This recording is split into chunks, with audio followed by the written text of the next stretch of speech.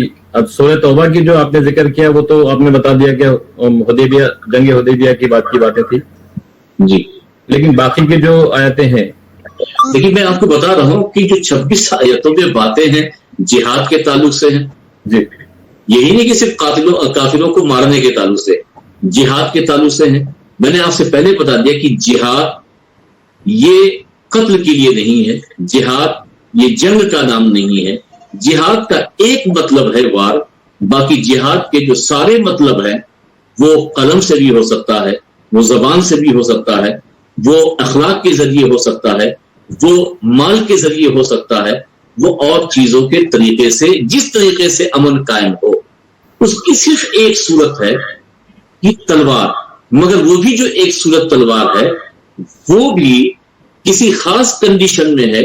اگر آپ پر جنگ مسلط کر دی جائے، اگر آپ کے ملک پر امن کا خطرہ ہو، تو ایسے موقع پر آپ کو اجازت ہے کہ اپنے گھر کی حفاظت کے لیے آپ جہاد کر سکتے ہیں، ہر کنڈیشن میں نہیں۔ ایڈوکیٹ زاہد علی کا ایک سوال تھا سر جی، کہ قرآن عام لوگوں کو سمجھتا نہیں ہے، یہ کہتے ہیں کہ قرآن عام لوگوں کو سمجھتا نہیں ہے کیونکہ مسجدوں میں درس قرآن نہیں ہوتا۔ ان کا ایک چھوٹا سا سوال ہے۔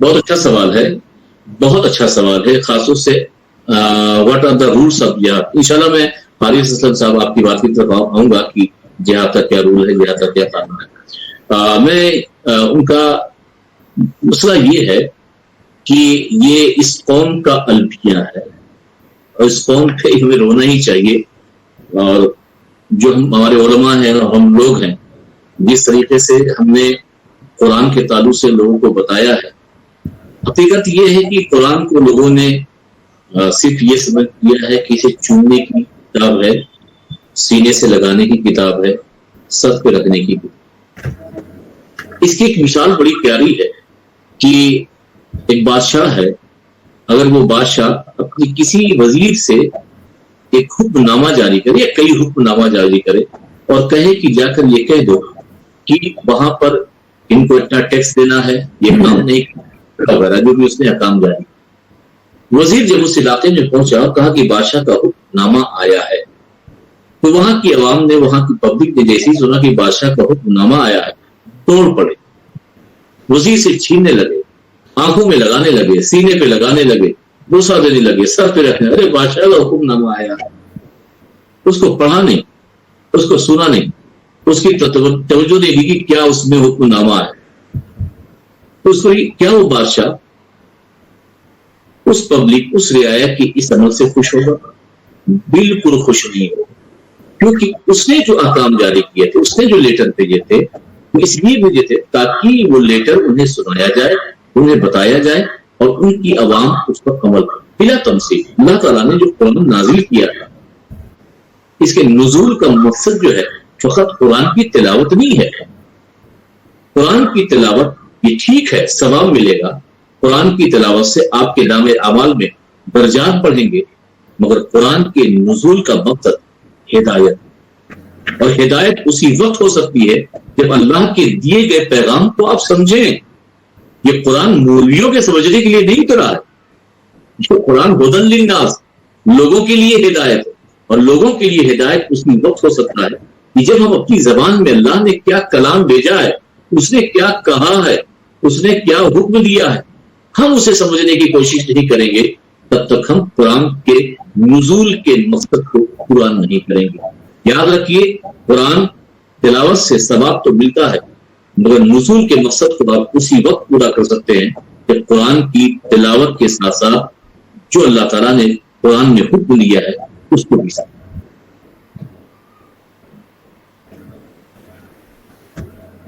ایک آخری سوال سر، کیونکہ وقت کا تقاضا ہے، what are the rules of جہاد؟ آپ نے میکسیمم تو سمجھا دیا ہے۔ حارث صاحب کا ہے، حارث اسلم صاحب کا سوال ہے۔ سب سے پہلے تو جو میں نے بتایا کہ رولس آف جہاد، اب جہاد سے مراد کیا لے رہے ہیں؟ ہمیشہ کیونکہ آپ کے ذہن میں آیا کہ جہاد کا مطلب ہتھیار اٹھانا، تبھی آپ رولس پوچھیں. آپ کبھی یہ رولس نہ پوچھیے کہ جہاد کئی معنی میں ہے. جہاد کا ایک معنی ہے، صرف ایک معنی قتال کے، اور وہ بھی کب؟ جب آپ پر آپ کے دین، آپ کی زمین، آپ کے لوگ رہنا سہنا دوبھر ہو جائے، تب وہاں پر جہاد کی وہ بھی عام پبلک کو اجازت نہیں ہے. ایسا نہیں ہے کہ ناگپور یہاں ہندوستان اسلامی ملک ہوتا اور اس کے بعد پڑوسی ملک کچھ کرتا، یہاں پہ 10 لوگ مل کر کے، 20 لوگ مل کر کے، 50 لوگ مل کر کے جا کر کے اس پڑوسی ملک سے جہاد کریں. جہاد ہمیشہ جو ہوتا ہے اس کے لیے جو قاضی ہوتا ہے، جو جہاں پر اسلامی حکومت ہوتی ہے، وہ آرڈر دیتا ہے کہ اب جہاد بالسیف کا وقت آ گیا ہے، ملک کی حفاظت کے لیے، ملک کے امن کے لیے، اور سامنے والے کو صحیح مزہ اس طور پہ چڑھانے کے لیے تاکہ ہمارے ملک کی طرف وہ آنکھ نہ اٹھا سکے. یہ آرڈر بادشاہ دے گا، یہ آرڈر حاکم دے گا، یہ آرڈر اس وقت کا مفتی وقت جو گرانڈ مفتی ہوگا وہ دے گا. مگر عام عوام کو یہ حق حاصل نہیں ہے کہ وہ خود جہاد کا راستہ، جہاد بالقتال، جہاد بالسیف کا راستہ بغیر کسی پرمیشن کے خود جو ہے اس کو جہاد کے معنی میں استعمال کرے. ورنہ جہاد کے جو اور معنی ہے، یعنی اخلاق، مال دولت کا خرچ کرنا، قلم کے ذریعے جہاد کرنا، مورل سپورٹ کرنا، جد و جہد کرنا، امن قائم کرنا، جتنے بھی امن کے طریقے ہیں اس میں کوشش کرنا، اس کے لیے کوئی رولز نہیں ہے اور اس کے لیے کوئی کسی سے اجازت لینے کی ضرورت نہیں ہے.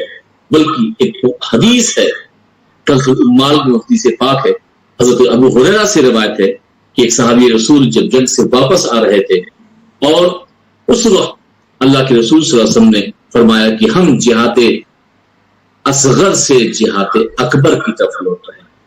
تو صحابہ نے پوچھا کہ جہاد اکبر کیا ہے؟ تو کہا اپنے آپ سے لڑنا، اپنے نفس سے لڑنا. تو اسلام میں جہاد اکبر تو اپنے آپ سے لڑنے کو کہا گیا ہے. اسلام میں جہاد کا زیادہ تر جو قرآن نے پیغام دیا ہے اس کا مطلب یہ ہے کہ مال کے ذریعے، دولت کے ذریعے، اخلاق کے ذریعے، قلم کے ذریعے، زبان کے ذریعے جد و جہد کیے جائے کہ جس کے ذریعے امن اور پیس قائم ہو سکے. جہاد کا ان معنی میں سے ایک معنی قتال بھی ہے، مگر وہ خاص کنڈیشن کے لیے ہے، خاص لوگوں کی اجازت سے. شکریہ مولانا صاحب.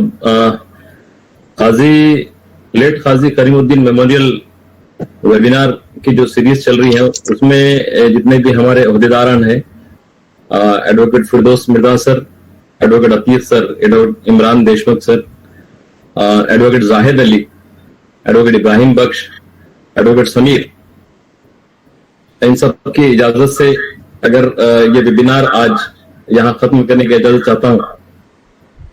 اور میں تمام احباب کا شکریہ ادا کرتا ہوں اگر مجھے بولنے میں، کیونکہ ظاہر سی بات ہے میرا جو دائرہ ہے وہ مولویوں کا دائرہ ہے اور آپ کا دائرہ جو ہے بالکل ایک دنیاوی اعتبار سے بھی ہے اور مذہبی طریقے سے بھی جڑے ہوئے ہیں.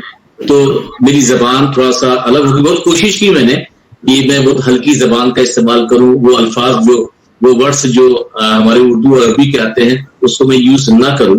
میں نے بہت کوشش کی اور میں نے اپنے تئیں جو مجھے میرے معلومات کے مطابق لگا، اور میں غلطی پر بھی ہو سکتا ہوں تو اس کے لیے معذرت چاہتا ہوں، مگر جو میں نے پڑھا، جو میں نے مطالعہ کیا اس کو حتی الامکان آپ تک پہنچانے کی کوشش کی.